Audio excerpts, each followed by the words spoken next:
Today on Luna TV, we will explore the historical tradition of Mexico's Day of the Dead.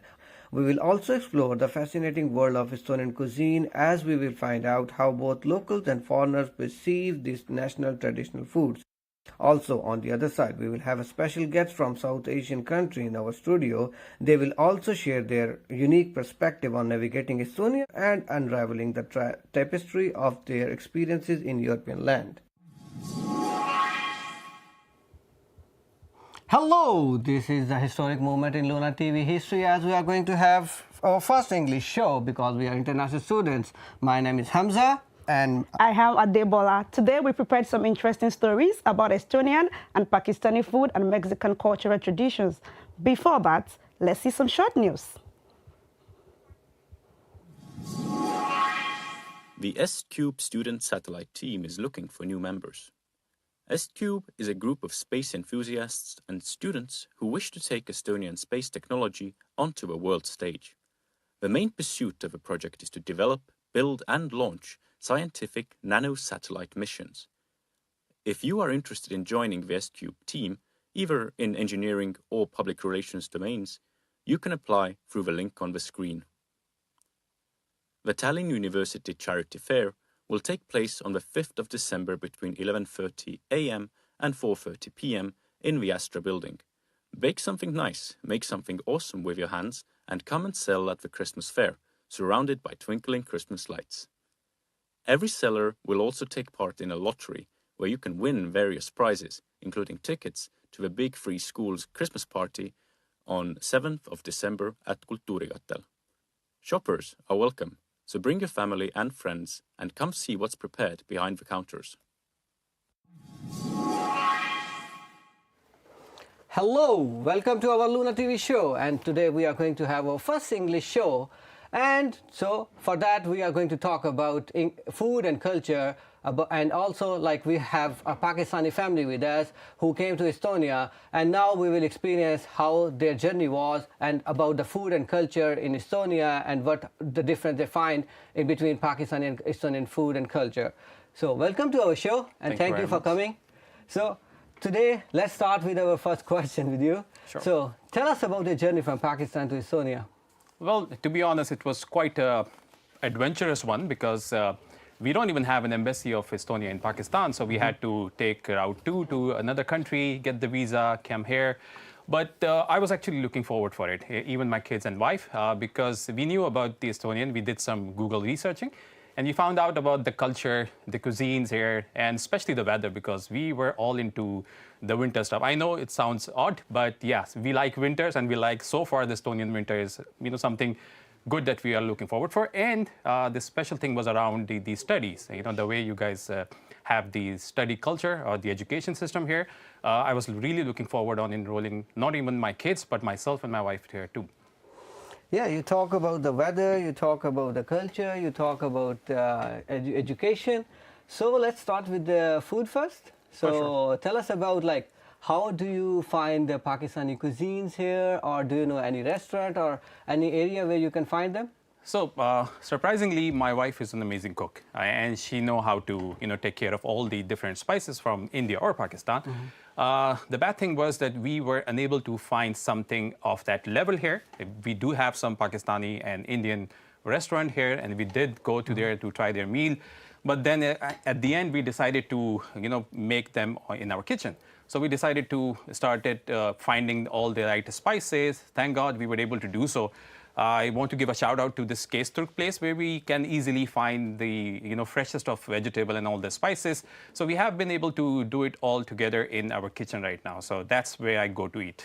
Okay, that's really good that you have found the places where you can find the food and you can find the restaurants. But tell me, it's like some place where you can find like an area or a restaurant which you would recommend for people to have the experience of this Asian food. Okay, so there are quite a few. For an experience, I would say Chakra is one of the good theme one. And the other one is, and sorry about my pronunciation, is Land of Taldev. If I'm pronouncing it right, they have the best of all the Nepalis, Pakistani, and Indian cuisines. I've been there 3 times, taken my boss there as well, and they have so far loved it. And my wife also approves of it, which is kind of a big deal for me. That's really great. So tell us about the education part, about the culture part, how you incorporated into it, and how was your experience in that part? Okay, so I've how seen... How difficult was? Sorry for interrupting. No problem. So it wasn't that difficult because I've seen Estonian people to be, very diverse when it comes to accepting all different cultures. So just before coming into this place, I was in a parent-teacher meeting, and it's an Estonian school because I wanted my kids to also learn and speak Estonian. But they were very welcoming. They had it's a government school, but they had the people from Nigeria, India, Pakistan, and they were very considerate about how we actually take care of our kids, and they were very helpful in understanding that we have a language barrier so far. So I'm receiving an extra effort from the school, even though it's not a private school. So this is something new because I wasn't expecting something like this from a government-run school. Apart from that, I think the Estonian people let you do whatever you want to do as long as you are doing it and not bothering them. So we haven't had any trouble. So right now, look at me. So I'm wearing a Pakistani dress. My wife is also wearing a Pakistani one. The guy in the mic station, he was, do you want to have a mic? And she was like, I don't have any place to put the mic stuff on. And he was like, yeah, you do you.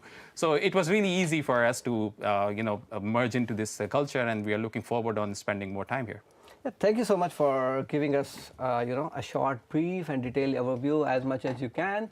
And as we are going to have, a really good experience, and we can talk about it all the time. But we are really grateful for you to come and giving us your time. See you soon. Thank you very much for having us. Yeah. Thank you. Thank you.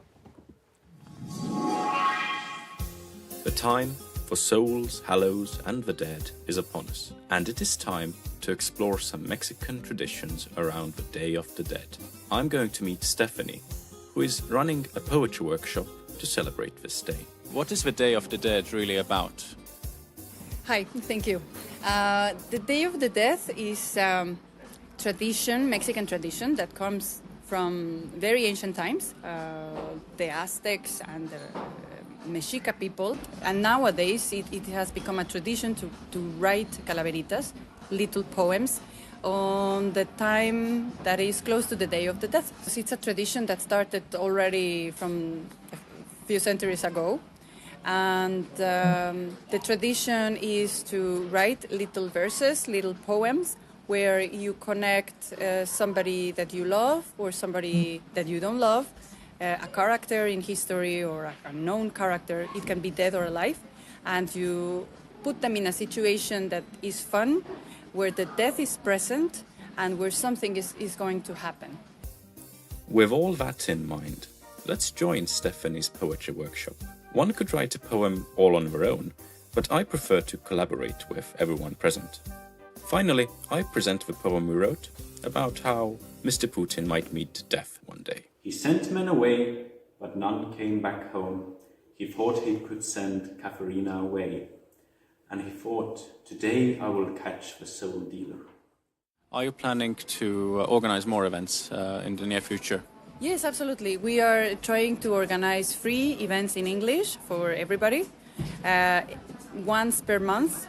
Actually, our next event in November is the launch of the magazine, because we are going to start right now with the #1 issue, and the magazine is planned to be coming out every 6 months, so 2 times per year.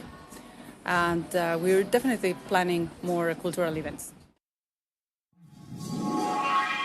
Hello, my Yes, name is Anastasia. Welcome to Tallinna University. Our topic for today is Estonian national food. Our purpose for today is to find out who knows Estonian dishes better, local Estonians or foreigners. So let's go and find out. So, what would you consider a real Estonian national dish? It probably would be mulgikapsas or something like this. Something with probably cabbage involved. Mulgikapsas, a side dish made of fried cabbage and groats, which goes with anything. Difficult to say, because in modern times the food everywhere become quite homogeneous. Bloodwurst, sausage. Blood sausage. As the name would imply, a blood sausage contains blood but also some groats and pork. It's a Christmas staple. And some cabbage. I'm not sure how Estonian it is because it kind of has German roots, but it's what we usually eat during the Christmas with my family. I haven't tried many Estonian dishes, or I don't know, is this an Estonian dish? Do you know any good places around Tallinn to try out Estonian national dishes? To be honest, no, I do not. Because it's more of for tourist attractions, and I'm not a tourist. Some places in the old town, Old Hansa. They have definitely something in Old Town and the Old Hansa. Yeah, so they do some kind of vegan adaptations to Estonian food. Yeah, you got many choices here. If you had to choose one dish to recommend it to foreigners, what would it be? I would say go for blood sausages and mulgikapsas. Kohuke. Yeah, definitely kohuke. Kohoke, sweet cottage cheese covered with a chocolate glaze, extremely popular in Estonia. Kama, because I think it's kind of a bizarre concept. Kamma. Kamma is a uniquely Estonian food, a coarse flour mixed with fermented dairy. I have tried from my neighbor. He's Estonian. He make potatoes with a pork, and I don't know how to say it, but it's tasty. All in all, it's not entirely surprising that international students are unfamiliar with Estonian national dishes, but still it's a good opportunity for us to serve some of our culture to them. Thank you for staying with us. Okay, and please, my guest, can we please meet you? We did not get to do that in the beginning, so please introduce yourself. So my name is Jahazeb Ahmed. I am from Pakistan. I'm working in Estonia right now. Okay. That's my wife. Apparently she doesn't have a mic, but yeah. It's okay. Yeah, her name is Nayab, and we are raising 3 beautiful kids and living in Tallinn. Okay, thank you, and thank you for coming here with us. And here I can see that we have varieties. Can you please introduce this to us? Okay, so one of the specialists of South Indian and Pakistan is the chicken biryani. This is basically the stew is cooked on the separate one, where we have to marinate the chicken, let it rest over a night or maybe 6 to 7 hours, and then we prepare the rice. This is a different kind of rice called sela rice, so it's not the traditional basmati rice. So you have to rinse it and then keep it under water for almost a half an hour or so, and then you cook those 2 things separately, and then you add a bunch of spices, a lot of different colors to it, and voila, this is theirs. Like, it's kind of a spicy one, but we have been making it for a long time right now in Estonia, because every Estonian friend that we introduce this to, they tend to like it even more. And we were also thinking about maybe starting to sell it in the future. But yeah, I think you should definitely try it if you are okay on handling some spices. Okay, I'm good with spicy. I'll definitely try that. And what of this? Okay, so this is basically chickpeas, and with a lot of colorful vegetables, as you see. The main ingredient is the coriander chutney, or the coriander sauce that we prepared, or she prepared. And so it's also a bit of a spicy one. It's kind of a diet food for us, because when we are trying all of this oily stuff, you then want to switch to the other one, which is kind of a snack for us. But yeah, this is also a bit of a spicy one, but you can adjust the spice by maybe adding some yogurt chutney onto it. So yeah.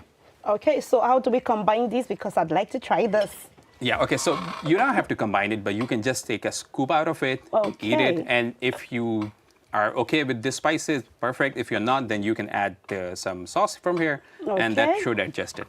Okay, guys, so I'm going to try this out. Let's see what it looks like.